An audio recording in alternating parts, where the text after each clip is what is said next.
Hello everybody, and welcome to another Fleet Ops audio commentary.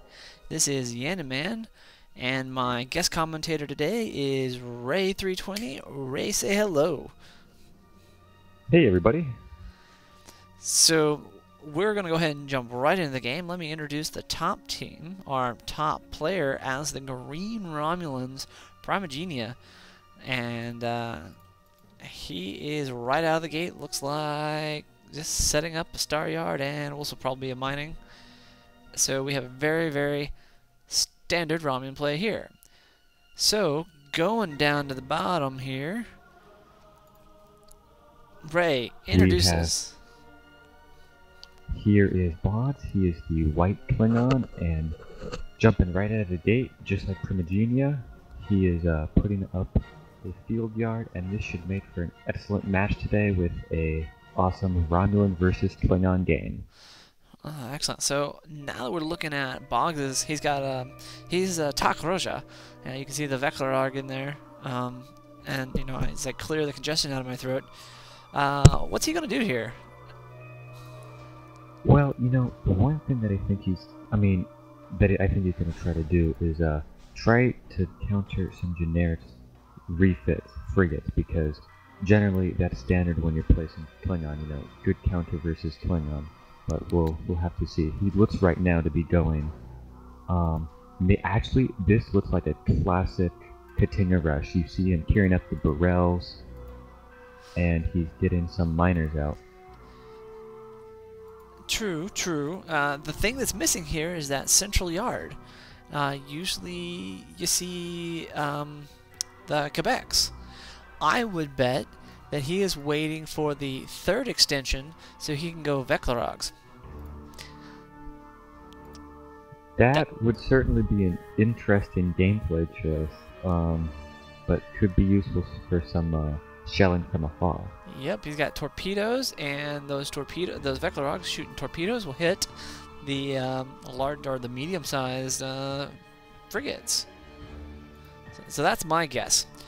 So let's go. Whoa! Let's go up here to the Romulans. Romulans are putting out some Shrikes. So this is Muriel. Yeah, and this is going to be interesting because Primigenia is, I mean, he's not necessarily a seasoned player, but he's a little better than just completely new. And Shrikes, you got to be careful with. They got a high offense, but you really got to micro them well because of their low defensive stats. Fair. And if the fun thing about the Shrikes is they're special is that they will randomly disable the weapons of the smaller class ships. It's actually the Burrell. It's a decent counter to it because it can disable weapons.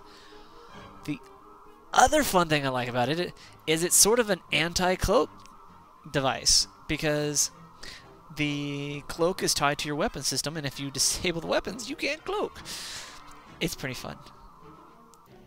Yeah, and what Boggz must be doing down here, I mean, I'm a little perplexed. I mean, he hasn't put up his middle yard, but it looks like he's going to field research for the cohorts. But right now, these Burrells will do really good to counter those Riens that he's producing, and cohorts would be nice versus those Shrikes. So, you know what? I'm going to fall back on what I think. I think he's going, well, crap, I don't know what he's going. It's double yard? Double bird of prey yard? That looks like that looks like what he's doing. I mean, cohorts. I would bet that he'd be going Burrells and cohorts. He's going cohorts. Definitely to counter Shrikes and Riens. So those guys are just going to eat up these little buggers. Now, let's see. Do these Riens have their faceplates? And yes, they do. So that'll make them quite interesting. Let's see. We have just a normal Talon here. This guy needs to either be cloaked. Oh, yep, and he's refitted now. So we've got Primigenia sporting a nice little cloak tech going on here. Definitely, but the one thing that Boggz is doing really well right now is expanding. You know, he already has a forward proxy yard set up. Right now he has a mining set up. Looks like he's gonna mine both moons off of that one mining station, whereas Primigenia is just sitting with a construction ship next to that moon. And to me, that's easy experience. Well, now, having played some of these nasty cloakers before, I've seen, like, those construction ships sitting there, like, all nice and fresh and easy, and then have cloak ships right around it that just kind of eat you when you try to do it. And it looks like you're right, Yan. It looks like that's exactly what Primigenia is doing. He's coming in to support that construction ship. But, you know, I really think that if that construction ship is just sitting there, he should be trying to expand somewhere else, because right now, Boggz is going to have a resource advantage on him. Yeah, he is going to fall behind the resources. I think I don't know what's going on, why it's not building. He's probably a little bit of resource locked over trying to build ships. You know, he's got the Talon class the refit. He's got another Rian on the way. He's got Lavals, and we're about to see whether he's getting those Lavals up, which definitely is costing him some money. So we have the wow, Primigenia is just sitting there in Boggz' expansion. There's a Cavort out now, and so that's why he's not really tagging that guy. Boggz is up here. He's got his Brels moving around, doing a little fun stuff. He wisely passed over that construction ship when Pri's fleet was very close. Those Lavals, though, I question a little bit. They'll be good against the Burrell, but those Cavorts should be fairly nasty towards them. Yep. So here's another little trick that Boggz likes to play. He likes littering the map with the scout stations. And oh, hello here. Yeah, Primigenia is just all over this. Cavort decloaks. And looks to see if... and let's see if he can defend that miner, yeah. And it looks like, ooh, that miner's going to make it away, maybe. Oh, no, the miner's not going to go repair. Oh, it is. It is. And it's safe. Oh, but... That strike taking an awful beating. Oh, yeah, but check it out. If we look at the top, we see Boggz is attacking Primigenia. Oh, actually, he's going to be cloaked. Yeah, so Boggz was pulling back down here. Boggz was pulling off the little "I can transport on you" sort of thing, and he's got a little scout station up here. At the same time, he's got he's getting a little flack on his Barrels here. That Laval. Ooh, and that I personally would have chased those Barrels with that Laval. I mean, Laval should be countering Barrels. They can't float away. Looks like he could have gotten some kills off of that. Well, the question is, the Burrell is also as fast as the Laval, if I'm not mistaken. I could be wrong. And then the Rian says hello to the Burrells. And they're like, nope, don't need this, any of this. And here we see a Laval coming in. If he could just use his special to zap that. Ooh, it looks like they're Shrike. Oh, wow. They might see some transport action going on here. Yep, those guys trying to run away. He might get it. Oh, and that ended up being a bad call. Well, ooh, that was so close. Very, very close. But we see Boggz is getting a bit of a fleet going here. He has 2 Cavorts waiting back there. He has 2 Barrels, 3 Barrels actually. Yeah. And looks like another Barrel coming up from his main base. So something I want to point out here about Primigenia's fleet here, he sacrificed his crew, and now a couple of his ships are in the yellow for crew.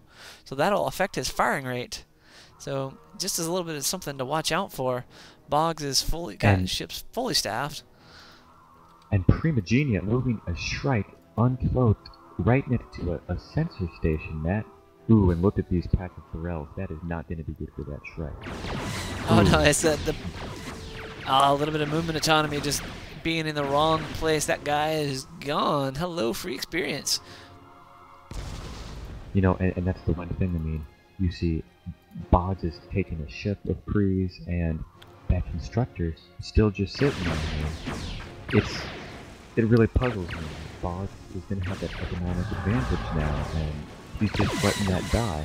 See, Primigenia was That's waiting disruptive. for him, but he did. This was a way, so this is going to be a big. This is going to hurt Primigenia really badly here. He was laying a And trap. he can't escape with those Durrells. No, he can't. He was laying a trap. The problem was, Boggz had superior forces. And you see, he had a Laval up there, and he pulled that Laval out. And But I would say that's smart, because he doesn't lose the Laval.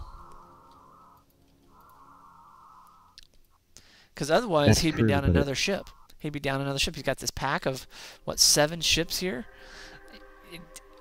The Laval might have taken one of the Burrells out, but then he had the Cavorts right on him. that's true, but really, that was just a bad decision by Pre anyway, decloaking. And Yeah. oh, he does not want to decloak on this now. This is a bad decision. Well, I don't know. I mean, if he can get away with some repair, that's what he can do here. But you see him too far away to repair. He needs to get that guy out. Close away. Oh, he's going to be so close, and it's a no-go. He needs to micro his... Can't. Klingons can cloak Can't detect cloak. you. Oh, yeah, this is... This is the GG. I mean, you see, Boggz almost has a veteran Burrell, just gonna swarm these miners. Yup. Yeah. The, can't cloak out against Burrells, and there's the GG. Well, folks, excellent play by everybody here. This is Yanaman. I'm signing off. And Ray320 also signing off too. See y'all on the flip side. Yep. See you guys.